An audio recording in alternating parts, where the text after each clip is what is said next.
ஈன்ற தாய் தந்தை முதற்காண்டி சிறுத்தர் திருவடிகளை வணங்கி உலகெங்கு வாழ்ந்து கொண்டிருக்கும் தமிழ் பெருங்குடி மக்களுக்கும் வேளாளர் குல மக்களுக்கும் உலக மக்களுக்கும் அகில உலக வேளாளர் மக்கள் கட்சியுடைய கொற்கை சிவமணி யூடியூப் சேனல் வழியாக ஒரு மகிழ்ச்சியான செய்தியை தெரிவிக்க இருக்கின்றோம்.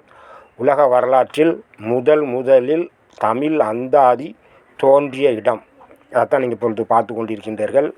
இது இந்தியாவில் தமிழ்நாட்டில் தூத்துக்குடி மாவட்டத்தில் குலசேகர் திருச்செந்தூர் தாலுகாவில் குலசேகரப்பட்டினம் என்ற தற்பொழுது அழைக்கப்பட்டிருக்கிற ஊரில் குலசேகரப்பட்டினத்திற்கும் உடங்குடிக்கும் செல்லக்கூடிய சாலையில் இந்த அந்தாதி தோற்றுவித்து அருளி கையிலை நோக்கி சென்ற காரைக்கால் அம்மையார் கையில் நோக்கி சென்ற இடம். இந்த இடம் நன்கு பாருங்கள். அந்த பெரிய மரம் இருக்குது. அந்த மரத்துக்கு கீழே அந்த கிணறு இருக்குது. அதுக்கிட்டக்கே தான் அந்த கல் இருக்குது. இந்த சைடில் இருக்கிறது இந்த மண்டபம் இருந்த இடம். அந்த காலத்தில் இங்கே 2 அரச ஆலமரங்க இருந்துச்சு. அது இப்போ ரோடு விரிவுபடுத்தும் போது போயிட்டு இப்பொழுதுக்கு இருக்கிறது அந்த கிணறு. இப்போ நீங்கள் பார்த்துட்டு இருக்கிற அந்த மரத்தினுடைய கீழே நல்லா பாருங்கள். பெரிய மரம் இருக்குது. மரத்துக்கிட்ட அந்த கல் சுவடுலாம் இருக்குது. உள்ளே போக முடியாத அளவுக்கு முட்புதராகவும் இதாகவும் இருக்குது.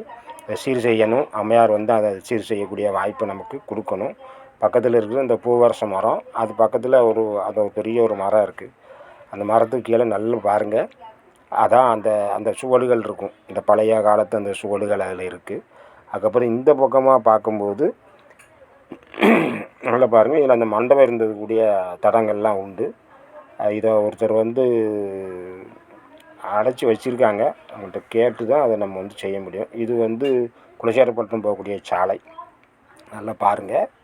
இந்த இடத்தில் தான் 1700 ஆண்டுகளுக்கு முற்பட்டு காரைக்கால் அம்மையார் அவர்கள் இங்கே பரமதத்தனை தேடி இங்கே அற்புத திருவந்தாதி அருளி கையில் நோக்கி சென்ற இடம் எப்படி இருக்குன்னு பாருங்கள். தமிழ் அறிஞர்களும் இந்த ஊர் தமிழர்களும் சைவ அடியார்களும் இதை பராமரிக்காமல் இத்தனை ஆண்டு காலம் இருந்திருக்காங்க. ஏதோ திருவருள் காரணத்தினால சென்னையில் இருக்கக்கூடிய கற்பகம் அம்மையார் சிவனடியாருடைய முயற்சினால் இதை நம்ம கண்டுபிடிச்சி இது பண்ணாலும் அவங்களுக்கு எந்த மாதத்தில் அதை வைக்க வேண்டும் என்று பார்த்தோம். இது குலசேகரப்பட்டினம் செல்லக்கூடிய சாலை. நன்கு பாருங்கள். இது குலசேகரப்பட்டினம் கூட செல்லக்கூடிய சாலைக்கும் உடங்குடி சாலைக்கும் ஊர் முகப்பில் தான் அந்த இது இருந்திருக்கிறது. இப்பொழுது சாலைகள் மாறிவிட்டது. அந்த காலத்தில் இதன் வழியாக தான் நம்ம திருச்செந்தூர் போக வேண்டும். இந்த மரத்தை பாருங்கள். மரத்துலேருந்து இந்த இதை அப்படி பார்த்துட்டே வாங்க. இது உடங்குடி சாலை. இந்த பக்கம் போகிறது உடங்குடி சாலை. இந்த சாலையை ஒட்டி தான் இருந்துச்சு. இதில் 2 ஆலமரம் அந்த காலத்தில் இருந்துச்சு. இது சாமியாட்டு மரம்னே சொல்லுவாங்க. இந்த மூட்டைலாம் தூக்கிட்டு வந்தாங்கன்னா அந்த இதில் வச்சு இது பண்ணிட்டு போவாங்க.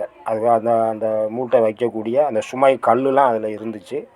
கிணறு இருந்துச்சு. அந்த எல்லாமே இடிஞ்சு கிடக்குது. சரி பண்ணக்கூடிய வேலையை நம்ம தான் செய்யணும். அதுக்கு அம்மையாருடைய அருளும் இறை அருளும் நமக்கு கூட்டி வைக்கணும். திரும்ப இந்த இடம் மிக புனிதமான இடம். எப்படி இருக்குதுன்னு பார்க்கும்பொழுது மனதுக்கு கொஞ்சம் வலியாகத்தான் இருக்குது.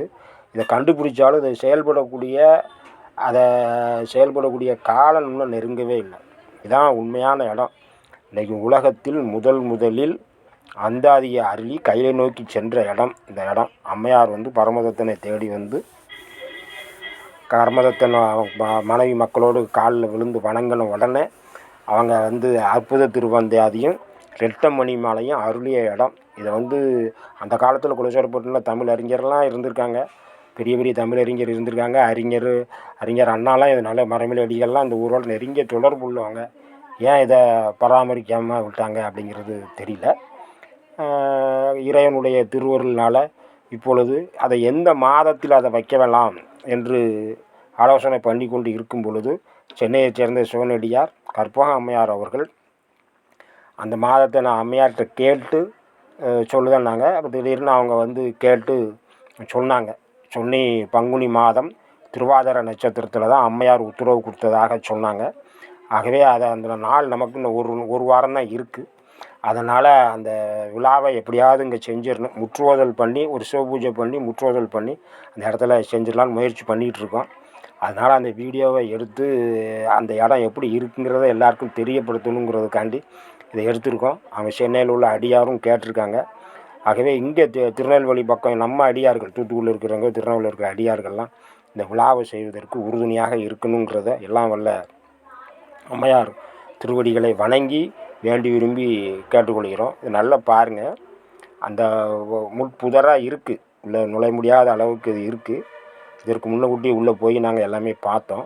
இப்போ அதுக்குள்ளே முயற்சி பண்ணுவோம், பார்ப்போம். ஒரு வாரத்தில் எப்படி செய்யலான்னு அதை நிகழ்ச்சி எப்படி பண்ணுறதுங்கிறத முயற்சி பண்ணுறோம். திருவருள் எப்படி கூட்டி வைக்குங்கிறத பார்ப்போம். இது வந்து உடங்குடி போகக்கூடிய சாலை. எனவே சாலையை ஒட்டி தான் இருந்திருக்கு. அந்த காலத்தில் இங்கே தான் தாமிரபரணி ஆறு இதனுடைய பின்பக்கம் ஓடி குலசேகரப்பட்டினம் கடற்கரையில் கடந்திருக்கிறது. இப்பொழுதும் அதை கருமேனி ஆறுன்னு சொல்கிறாங்க. அதே ஆறு தான். அன்றைக்கி வெள்ளம்லாம் வரும்பொழுது ஒரு 7-8 வருடங்களுக்கு முன்னாடி வெள்ளம் வரும்பொழுது அந்த ஆறு அந்த நம்ம குலசேகரப்பட்டினம் கடற்கரையில் தான் கலந்து மணப்பாடுங்கிற பக்கத்து ஊர்லெலாம் தண்ணி கொஞ்சம் நிறைய உள்ளே வந்தது. இந்த தடங்கள் இப்பொழுதும் இருக்குது.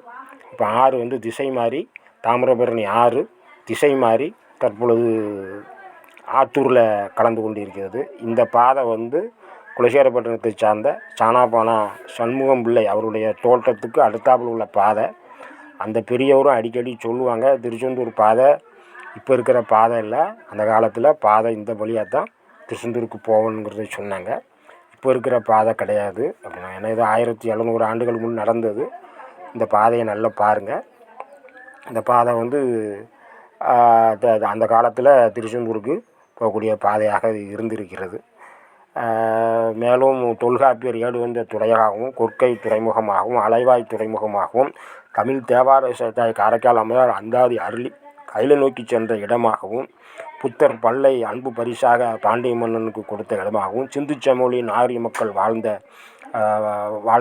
வாழ்ந்த இடமாகவும், முருகப்பெருமான இரவு தூள்கள் வந்த ஞானியாருக்காண்டி இரவு தூள் வந்த படுக்க வீட்டு கோயில் இருக்கக்கூடிய ஊராகவும் இருக்கக்கூடிய குலசேகரப்பட்டினத்தில் காரைக்கால் அம்மையாரால் இந்த சிறப்பான ஒரு தமிழுக்காண்டியும், தமிழருடைய வளர்ச்சிக்காண்டியும், தமிழருடைய ஒற்றுமைக்காண்டியும் அம்மையாருடைய பதியங்களை முற்றுவதல் நம்ம செய்தால் முத்தமிழிலும் சிறந்து விளங்கலாம் என்று அறிஞர்கள் கூறியிருக்கின்றார்கள். நம்ம முன்னோர்கள் கூறி சென்றிருக்கின்றார்கள். அந்த இடத்துல தான் தற்பொழுது பார்த்து கொண்டு இருக்கின்றீர்கள். இந்த இடம் வந்து நம்ம குலசேகரப்பட்டினத்திலிருந்து இது வந்து குலசைக்கும் உடங்குடிக்கும் இருக்கக்கூடியது. குலசேகரப்பட்டினம் ஊர் முகப்பில் இருக்குது. இப்போ சார்பதிவாளர் அலுவலகம், உடங்குடி சார்பதிவாளர் அலுவலகம் இதற்கு அருகில் தான் இப்பொழுது உருவாக்கப்பட்டு அங்கே நகரங்கள் உருவாகி கொண்டு வருகிறது. இந்த இடம் வந்து குலசேகரப்பட்டினம் சாலை. நன்கு பாருங்கள். இது குலசேகரப்பட்டினத்துக்கு வரக்கூடிய ஊர் முகப்பில் இருக்கக்கூடிய சாலை. அது அப்படியே வந்து அந்த மரங்கள் இருக்குது. இந்த இடம் தான் அம்மையார் வந்து அந்தாதி அருளி கையிலை நோக்கி சென்ற இடம். ஆகவே இந்த இடத்துல வந்து உலக தமிழ் தேவார இசை விழாவை நடத்துறதுக்கு முயற்சி செஞ்சு கொண்டு இருக்கிறோம். இதற்கு எல்லா அடியார் பெருமக்களும் நமக்கு ஒத்துழைப்பு கொடுத்து இது சீரும் சிறப்புமாக நடக்குவதற்கு எல்லாம் வல்ல இறைவனையும் ஆடல் வல்லானையும் திருப்பாதங்களை வணங்கி வேண்டி கேட்டுக்கொள்வது மட்டுமல்லாமல் அடியார் திருக்கூட்டமும் தமிழ் பெருங்குடி மக்களும் தமிழ் அறிஞர்களும் இதற்கு முழு ஒத்துழைப்பு கொடுத்து இந்த விழாவை சீரும் சிறப்புமாக நடத்தணும். இதை நடத்துறதுக்கு இப்பொழுது முயற்சி பண்ணுறோம். இந்த அளவுக்கு இன்னும் நாள் குறுகிய நாளாக இருக்கிறதுனால ஒரு முற்றுவதல் நிகழ்ச்சியாக இந்த இடத்துல பண்ணி இதில் ஒரு போர்டு வச்சிடலாமா அப்படின்னு முயற்சி பண்ணிகிட்டு இருக்கிறோம். நன்றி, வணக்கம்.